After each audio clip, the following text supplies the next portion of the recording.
யாராயிருக்கும் எவராயிருக்கும் நமக்கு தெரியலையே புரியலையே என்று மனமதில் எண்ணி ஏது சொல்லுகிறார் தெரியுமா?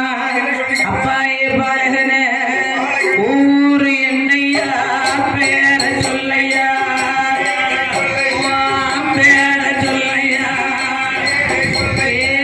உள்ளத உள்ளபடி ஒழியாமல் சொல்லையா பேர சொல்லையா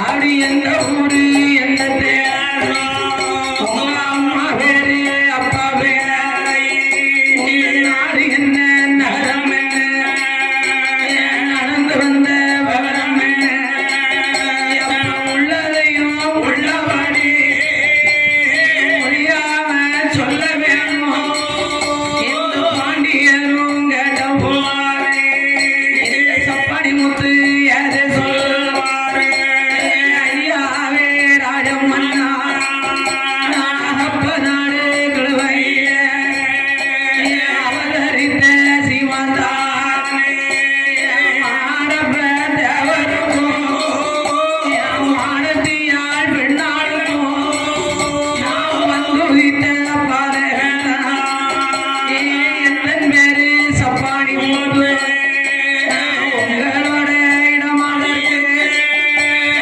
உங்களோட இடமாதற்கு சிறப்பாக வந்தேன்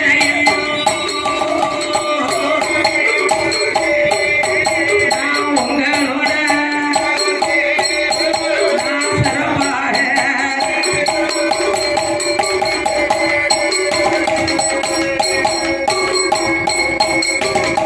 ஐயா எங்க ஊரு வடநாடு வடநாடு தேசத்துல அகப்பநாடு குழுவையில மாடப்ப தேவருக்கும் மாடத்தி பெண்ணாளுக்கும் வந்து உதித்த என் பேரு சப்பாடி முத்து.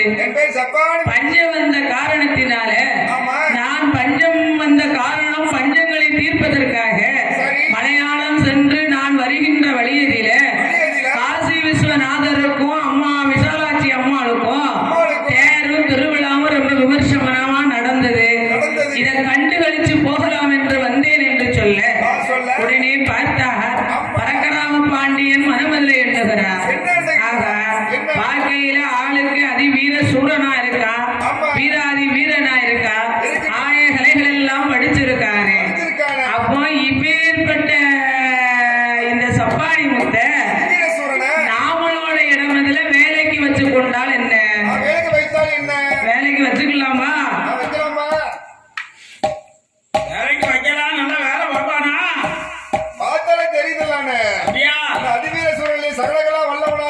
அப்ப யாருக்கே நம்ம கிட்ட ஏகப்பட்ட சொத்து சுகமெல்லாம் இருக்கு. ஆயிரம் பெரிய வயக்காட்டுல ஏகப்பட்ட நஞ்ச குஞ்செல்லாம் இருக்கு. அதுல வாழைத்தோட்டம் போட்டிருக்கோம். அதுக்கு காவல்காரன் நமக்கு தேவை. அப்பேற்பட்ட காவல்காரன் இவனாகத்தான் இருக்க முடியும். அதனால இவனை கண்டிப்பா நம்ம பராக்கிரமம் பாண்டிய ஆட்சியில கண்டிப்பா சேர்க்கணும். பார்த்துக்கோ. அப்படின்னு மனமதில் எண்ணி அப்பந்தான் பார்க்குகிறார் பராக்கிரம பாண்டியர் மனமதில் எண்ணி அப்பா சப்பாடி முத்து இதுக்கு ஏற்ற ஆளு இவர் தான். அதனால என்னோட இடமதில நீ வேலைக்கு சேர வேண்டும் என்று சொல்ல, அதாவது வேலைக்கு சேர்ந்தது போராது, பொய் சொல்லக்கூடாது, களவு செய்யக்கூடாது, உள்ளத உள்ளபடி சொல்லி நேர்மையாக நடக்க வேண்டும் என்று சொன்ன போது ஐயா பொய் பொருட்டுனா எங்களுக்கு என்னன்னு தெரியாது. ஆமா, அதனாலே ஆகட்டும் என்று சம்மதித்து